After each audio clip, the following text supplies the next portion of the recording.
Oke guys, jumpa lagi bisnis online ala Sirtiman. Kali ini akan membahas tentang bahaya copas kreator. Gitu. Sebenarnya ini maksudnya adalah kalau kita ini terlalu banyak mengcopy atau menyontoh para kreator ini, ya akan berakibat ada hal yang tidak baik gitu. Karena konten kreator ini biasanya yang udah kita ikutin itu udah terkenal, dia share-share tips, share-share apa yang dia punya, share-share diri dia sekarang, ya mungkin diri dia dulu gitu. Cuma biasanya ya konten kreator ini kalau udah pokoknya udah istilahnya terjerat sama hmm, iklan atau ya pokoknya endorse dan lain-lain. Nah, dia akan ya ini dia nih, kita harus hati-hati ya guys. Kita harus jangan copas sepenuhnya. Kita harus punya filter. Kadang konten kreator itu ya dia bikin konten untuk keperluan, ya istilahnya mungkin dia ngetes ya algoritma channelnya biar bagus dan lain-lain. Nah, di situ kalau kita kemakan sama kontennya gitu, karena kontennya itu belum tentu, ya seharusnya nggak seperti yang ada di kontennya gitu loh. Di sini contohnya ya kalau ya mereka menyarankan tentang bikin konten SEO. Nah, di sini kita jadi fokus hashtag, fokus kata kunci, fokus. Pokoknya jadinya ya jadi di sini kalau Sirriman bilang kalau masalah SEO tuh jadi apa ya, makan waktu gitu loh. Ya kalau masalah dampak imbasnya ya nggak ada jaminan juga gitu. Soalnya kalau kayak SEO algoritma itu kan yang namanya mesin, bisa bener, bisa salah, bisa dicek sekarang atau diceknya nanti, itu nggak ada yang tahu gitu loh. Yang jelas yang ngelakuin ya boleh-boleh aja, cuma jangan sampai makan waktu. Nah, karena kita buat konten itu kalau bisa gimana ya? Kitanya juga harus fun ya, jangan jangan bikin stres, jangan bikin apa sih? Jadi bikin konten itu kayak bikin apa? Kayak bikin terutama di video channel YouTube ya, kayak bikin ya pokoknya as mastercraft atau ya pokoknya masterpiece, segala sesuatunya harus sempurna gitu, dari SEO, dari editing, dari ya pokoknya apa yang ditampilkan itu harus ala-ala kreator. Nah, sebenarnya apa ya, di sini sih Sirtiman lebih baik ya munculkan keoriginalitas aja gitu, nggak harus ngikutin mereka, editing mereka. Ya kayak pokoknya format-format kayak pertama intro, kedua judul judul, kalau ada 5 tahap step by stepnya, langsung bikin konten fontnya slide seperti itu. Nah, di sini ya kalau emang kitanya belum nyaman ya, kitanya ini istilahnya untuk ya mungkin bisa ya ngerjainnya, cuma kalau untuk terlalu makan waktu ya lebih baik ya apa adanya aja gitu loh, bilang aja apa adanya gitu. Kalau ya pokoknya gimana caranya deh, makanya di sini Sirman bisanya ya gini aja, mungkin bisa lebih gitu ya, mungkin bisa bagus lah gitu, cuma kalau ke arah situ nanti Sirtimannya malah nggak nyaman gitu, jadinya bikin video jadi beban. Ya, kalau bikin lagi jadi ya kebanyakan bikin nanti jadi stres, kebanyakan kebanyakan mikir, kebanyakan SEO ya, ngoprek banyak ya, jadinya bikin kontennya nggak fun, ide-idenya jadinya ya jadi nggak bisa keluar. Kalau nurutin algoritma sih nggak akan dapat ya, konten bisnis online ini kan Kalau menurut Sirtiman ini dari awal YouTube mulai nih, orang-orang kayak Sirtiman ya ini orang yang ibaratnya konten pinggir jurang gitu loh, rawan sama ya entahlah karena mereka mungkin deteksi software apa robotnya ini deteksinya nih ya rawan scam gitu ya karena banyak kejadian scam terutama cari duit online, makanya konten-konten bisnis online dibanding konten hiburan, konten konyol-konyolan, konten yang cuma slide-slide aja gitu. Itu mereka lebih lebih ngunggulin itulah dibanding konten bisnis online, kecuali ya untuk yang konten kayak misalnya Alex Harmozy yang atau Imam Ghazali yang ya mungkin mereka ya ngiklan gitu ya kuat gitu, jadi ya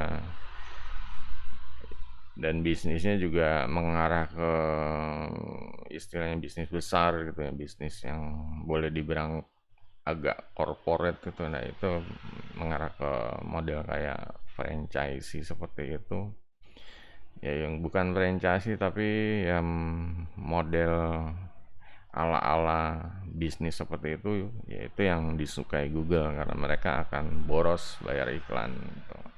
Sedangkan konten-konten yang menampilkan kayak di sini kayak Sirtiman ya, ngasih tahu hal-hal yang scam, ngasih tahu yang bukan itu. Ini mereka nggak buat konten-konten kayak gitu. Mereka buatnya untuk klien, mas apa blueprint seperti ini, terus ya ini mau jadi kaya harus begini, itulah. Nah di sini Sirtiman yang kejadian sehari-hari aja gitu, kayak ya cari modal jual barang bekas di rumah, kayak jangan mau ikut-ikutan investasi bodong kayak gitu, atau atau misalnya kayak terakhir nih kayak poin konten cuan ini istilahnya nge-review ya konten video lain dari kacamata Sirtiman gitu, apa yang ada di baliknya, seharusnya bedah video atau istilah seperti itu, bedah konten. Nah di sini untuk mengcopy ini ya hati-hati juga gitu. Kenapa? Nanti efeknya kita sebagai di sini konten kreator dan pebisnis online ya.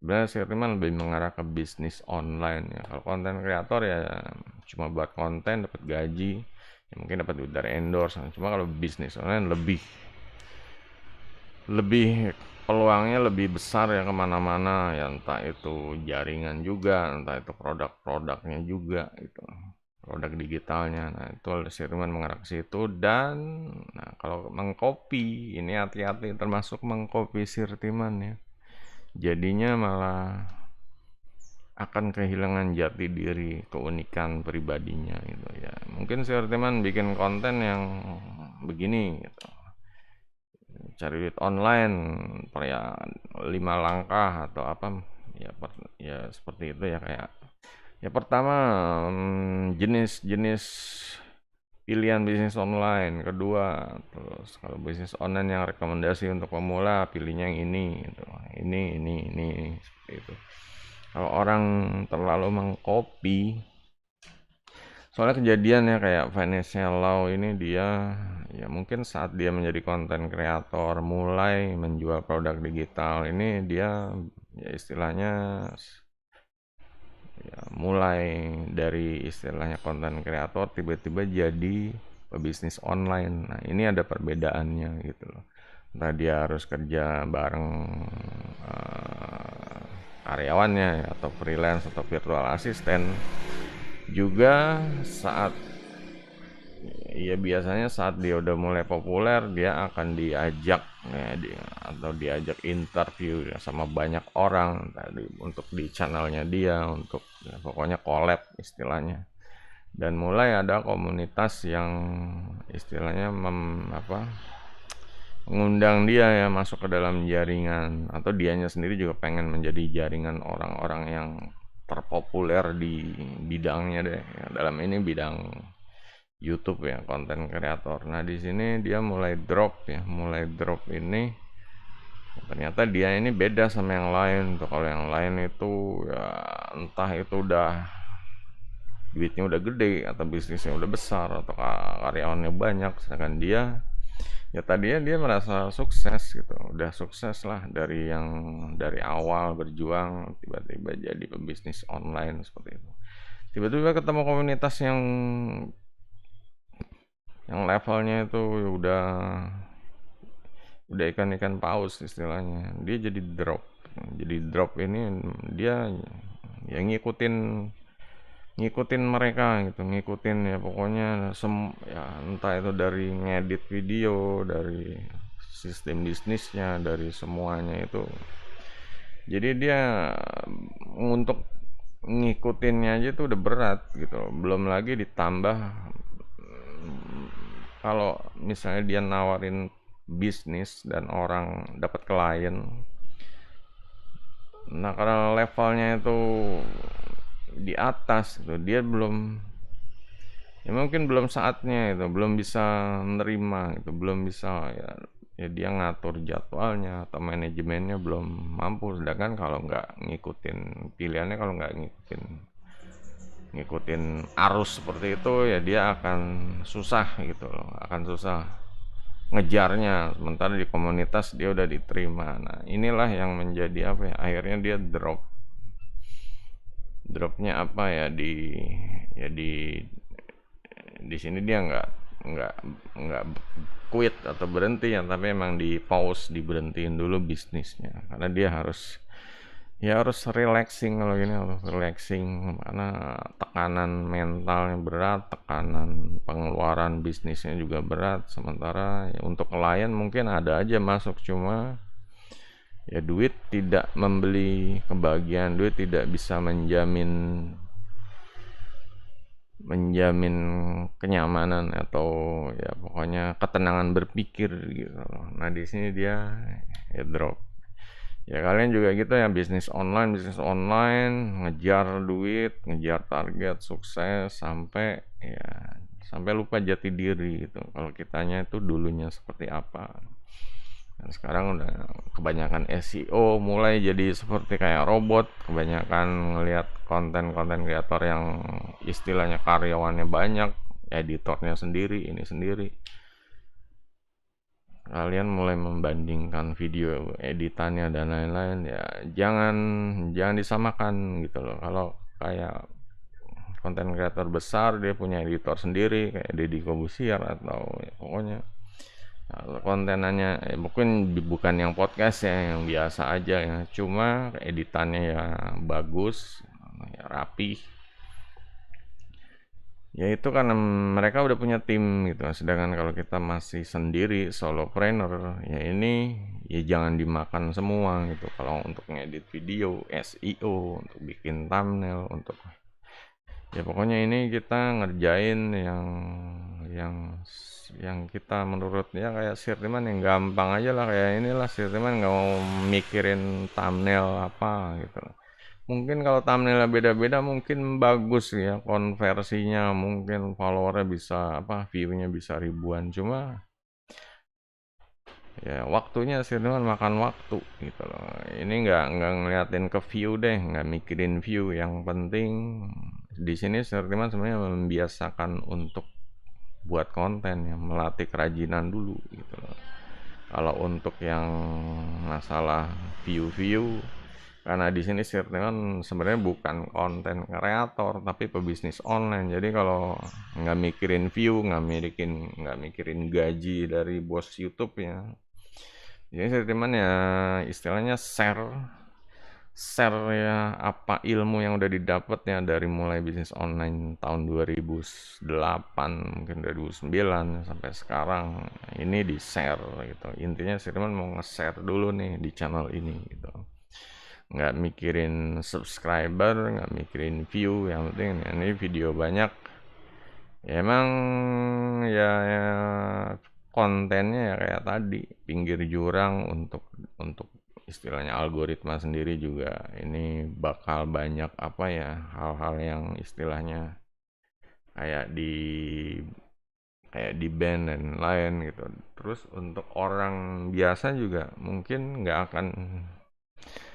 akan nyampe gitu, nggak akan nyampe logikanya sama konten-konten bisnis online seperti ini gitu. Karena yang ya tahu sendiri kalau Sirman di video terakhir kan udah bilang kalau konten kreator lain itu ya mungkin ngajarinnya ya tingkat pemula-pemula terus, karena channelnya dibikin untuk nampilin formula-formula untuk pemula mulu. Jadi kalau Sirtiman ya full ya dari awal menengah sampai mau jadi, ya kalau kalian mau jadi punya mesin duit otomatis juga bisa gitu. Yang jelas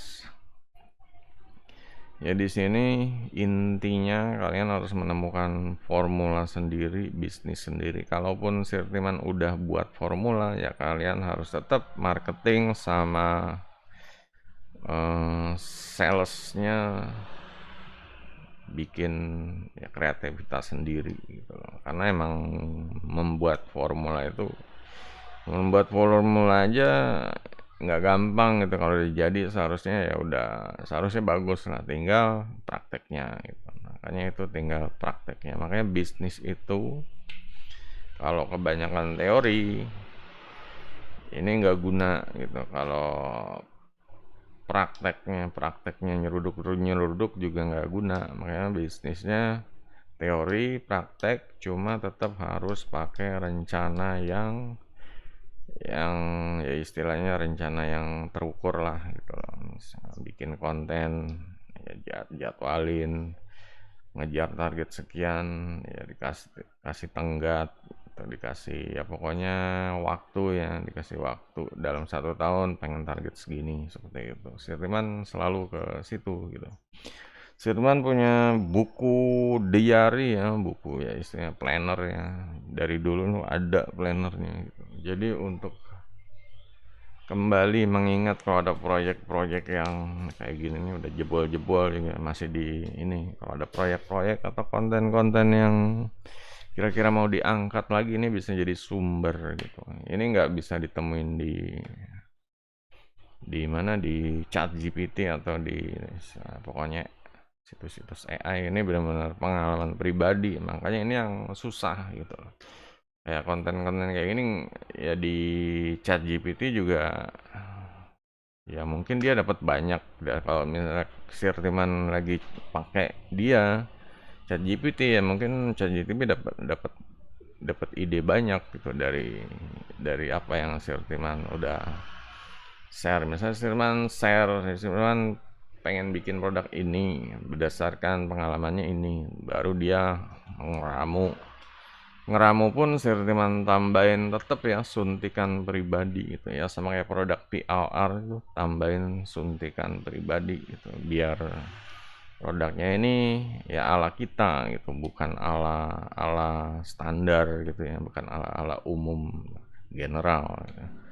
Nah di sini kayak ya coba aja lah gitu loh. Kalau misalnya orang mencopas video ini, ya ya bakalan ini, pertama kayak kontennya panjang-panjang gitu ya. Kalaupun mereka mau upload atau re-upload ya pasti makan waktu. Kedua masalah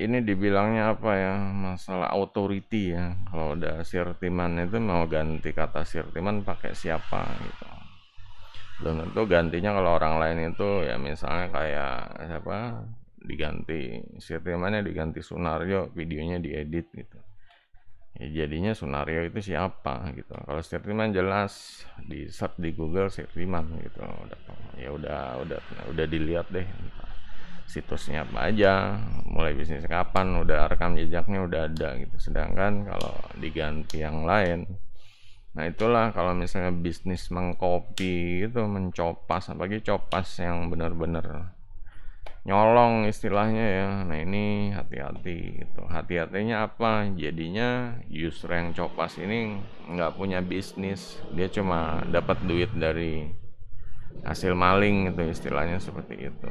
Kontennya maling, videonya, upload video-video dari ya misalnya ya dari Sirtiman, dan ya mungkin dia dapat duitnya, mungkin followernya lebih banyak gitu, entah itu dia beli akun kosong yang udah ada followernya. Ya cuma masalahnya kredibilitasnya, kalau misalnya ini channel ya cuma buat ditonton doang gitu. Kalau Sirtiman ya bisa bikin project bareng, bisa ketemuin orangnya, alamatnya ada ya di Depok, bisa ya pokoknya joint venture atau pokoknya melakukan hal-hal yang baru untuk di masa depan yang lebih besar, itu bisa gitu. Itulah perbedaannya. Jadi agar mengcopy konten kreator ya, nggak layak sebenarnya konten kreator di copy ya. Kalau bisa ya minimal pebisnis online. Nah, jadi punya bisnis. Kalau konten kreator ya punya channel doang gitu. Punya channel doang ya mungkin ya emang channel masih dapetin duit. Cuma kata Aditya Research mana kalau channelnya ditutup ya nggak punya apa-apa gitu. Kalau pebisnis online kan nggak cuma channel cuma dijadiin ajang untuk cari ya expose konten lah gitu. Sedangkan untuk bisnisnya bisa punya web sendiri atau punya ya produk digital sendiri seperti itu. Untuk yang pemula ya guys, yang mau mulai bisnis online produk digital, sebenarnya zaman sekarang dibanding zaman dulu tuh apa ya? Sekarang tuh udah enak gitu, meskipun pilihannya sekarang banyak. Ya cuma kalian harus tetap punya filter ya guys, harus punya filter, tonjolin keunikan diri sendiri, tonjolin kalian itu bedanya di mana gitu. Nggak harus cari perbedaan, cuma nyamannya deh gitu. Gue nyamannya kalau bikin konten misalnya kayak Sirtiman kayak gini gitu. Kalau kalau misalnya Sirtiman bikin konten pakai handphone pun Sirtiman nggak nyaman gitu. Mungkin bisa ini deh bening jernih ya, cuma Sirtimannya sendiri juga nggak nyaman. Dulu untuk mencapai bikin konten kayak gini aja gimana ya, nyari screen recordernya pakai OBS kurang cocok juga gitu, akhirnya pakai Bandicamnya ya ini beli ya yang berbayar. Terus untuk micnya ini udah pernah pakai dari NYK Nemesis, kurang cocok juga gitu. Terus masalah sound card tadinya mau pakai cuma akhirnya nggak pakai, karena kalau dulu kenapa sih pakai sound card, karena ya suaranya itu kalau dari mic itu desis ya, ada udara dari luar dan lain-lain. Nah di sini Sirtiman cari-cari info di internet lah, pokoknya dapat ya cara untuk ya istilahnya ngilangin desis ya, apa sih, eh ya pokoknya ngilangin noise cancellation lah seperti itu. Makanya apalagi Sirtiman habis beli VGA dari AMD, dia ada fitur noise cancellation, jadi tambah ya suaranya tambah ini, meskipun pakai kipas angin di luar jendela dibuka anginnya brek brek brek gitu, kalau pakai mic yang dulu ya. Yang sekarang ya, ya masih enak lah gitu. Bukan yang termahal ya, bukan mic-nya juga bukan yang termahal, bukan Maono atau pokoknya bukan yang dari ya pokoknya banyak lah yang dari ya apa Audio Technica seperti itu ya. Tapi ini pakai cuma BM 8.000, harganya cuma 100 ribuan juga udah cukup gitu. Yang penting teknik noise cancellation-nya ini bisa. Untuk yang lainnya kayak apa ya, bikin konten ya webcamnya beli yang 200 ribuan. Belinya ini yang Nemesis ya. Ini aja udah lumayan lah Sirtiman lihat. Ya udah lumayan, nggak harus Logitech, nggak harus yang apa sih. Ya, ini juga udah lama nggak rusak ya, enaknya seperti itu. Oke guys, jadi bisnis online nyaman buat diri sendiri, jangan terlalu membandingkan sama yang lain juga. Ya pokoknya membuat konten harus enjoy gitu ya, harus enjoy, terserah Jangan ngikutin arus, ya ngikutin arus siap-siap aja nanti akan bonyok gitu loh. Soalnya ya untuk pemula apalagi solo ya yang sendiri nggak segala sesuatunya sendiri ya, kalau misalnya udah levelnya udah bos bisa buat bayar karyawan editor atau virtual asisten ya itu silahkan gitu. Cuma untuk yang pemula apalagi yang sendiri bisnis online yang masih ragu bikin kontennya gimana, masih bingung, ya harus harus paham diri lah, jangan terlalu membandingkan sama yang di atas gitu. Kita lihat yang di bawah belum punya channel, belum bikin konten juga pada nggak pede, terlalu terlalu mikir, terbanyakan mikir, harus edit, harus lampu, harus suara dan lain-lain. Jadinya banyak orang yang pengen sukses dari online, tapi banyak juga mereka yang belum memulai atau sudah memulai tapi drop gitu ya. Kebanyakan apa sih, lelah gitu karena segala sesuatunya mulai dengan diporsir ya, kayak jadinya ya dia lelah. Kayak mulai dari yang nyaman seadanya grafiknya biarkan meningkat gitu. Itu yang seharusnya ya ini tips yang paling seharusnya yang berguna ya guys. Mulai dari yang nyaman, ya, nanti sejalan dengan waktu grafiknya akan meningkat seperti itu. Jadi ya oke guys, semoga bisa bermanfaat ya guys. Untuk yang mau tanya silakan. Sampai jumpa di video berikutnya. Goodbye.